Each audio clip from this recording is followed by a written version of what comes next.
Hey, what's going on, guys? I'm kind of Hey here, and today I'm bringing you guys some Battlefield Bad Company 2. This is part of the Vietnam expansion pack that recently came out about a month or so ago from now.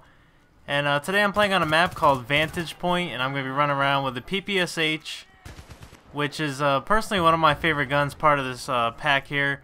Just to give a quick little overview of it, if you haven't decided to pick this up yet, I know a lot of people have bought this and found it to be a really great expansion pack, and I agree. I actually have more fun playing on the Vietnam pack and the maps it gives you than I do on the regular Battlefield. But then again, I'll admit I'm not too big on Battlefield. Like, not that I don't like this game, it's just that I haven't played it enough to really make a fine judgment on how I feel about this game overall. I kind of just play it for fun, but when I do play it, I have a hell of a good time, and I try not to take it too seriously. I just go into it and try to do my best. So there's a lot of things I'm still learning about this game, and that's why I've been playing it a lot. And I really feel like I haven't played the regular Battlefield maps too much.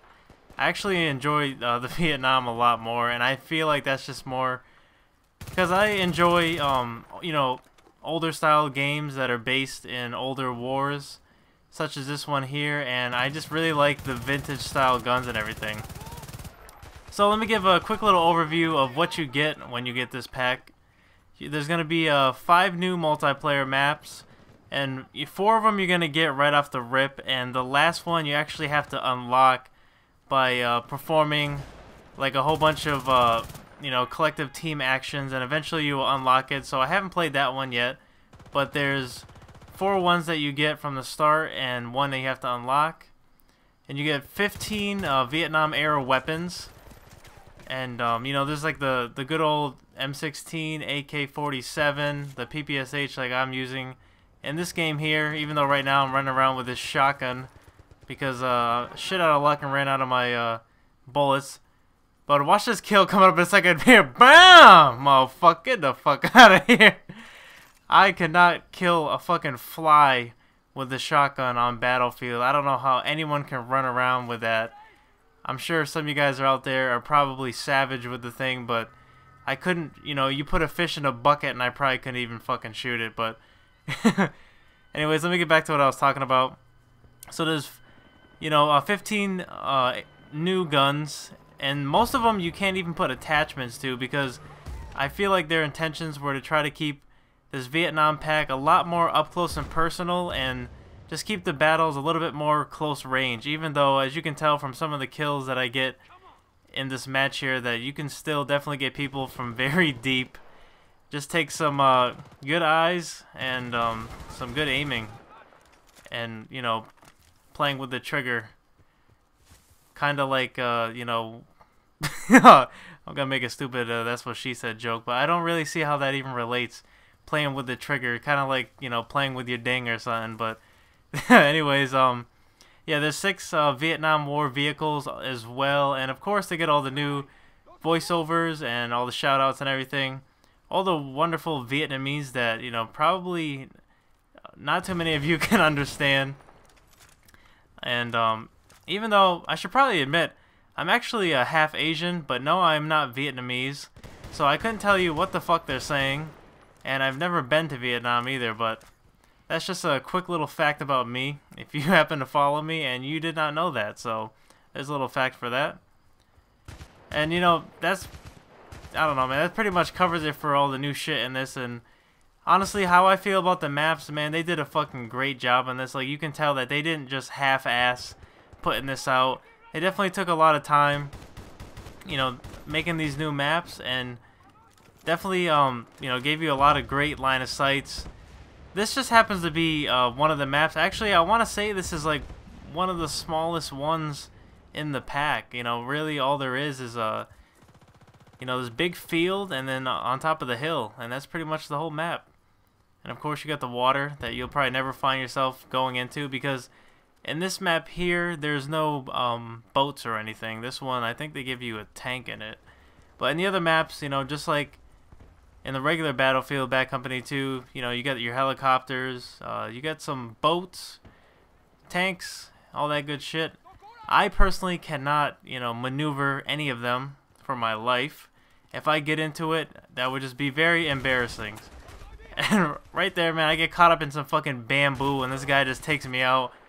But I got a lucky, comeback here. My friend comes and picks me up. And I should probably also mention very quickly that I am playing with some of my subs right now, actually. And, some friends that I just recently picked up just from playing Battlefield Bad Company 2. Which really helped out a lot because, I kind of felt like what I like to call a noob going into this. Not that it's that much different than any other first-person shooter, but it's just like anything you pick up, and you're relatively new to it.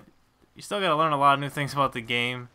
And this guy is treading water, and I am about to put an end to it. Motherfucker. Get the hell out of here. Why the hell would you even be under there? That's what I want to know. Maybe he was trying to get away, but hiding under the bridge like a troll ain't gonna help. So, right now, if you guys are wondering, I'm using this AK-47. This thing is a fucking savage, man. It, compared to the M16, and I feel like they do this in like almost every first-person shooter game. When you have the AK-47 up against the M4 or the M16, which is just variations of the AR-15, they always seem to give it very similar stats. And what I mean by that is that they will always give the AK more damage, with the exception of less, accuracy. And then usually on the M4, M16, it'll just be the opposite. Like, they'll give it more accuracy, but a little bit less damage. So you could pretty much find that if you go into any first-person shooter, there's always going to be these two guns, stacked right next to each other. And, that's usually how it is. The AK is just more powerful, but it has worse accuracy. And the M16 or M4 is going to have better accuracy, but a little less damage. And for any of you gun guys out there, because I actually happen to shoot, rifle myself, and, these are, real life stats. The AK is more powerful because of its bigger rounds, and it's, it does have a bouncier, how do I explain it? It has more recoil is what I'm trying to say, because the bolt is so much heavier than the bolt on the M16 or M4. That's typically a little bit smaller. And on the M4, M16, you also have a smaller caliber bullet, so it's going to shoot a lot more accurate. But anyways, guys, enough about some gun stats and all that shit. That's pretty much it for this video. I hope you guys enjoyed it. If you can, please leave a like on it and leave a comment below. Let me know what you think of the Vietnam pack, and I'll talk to you guys later. Peace.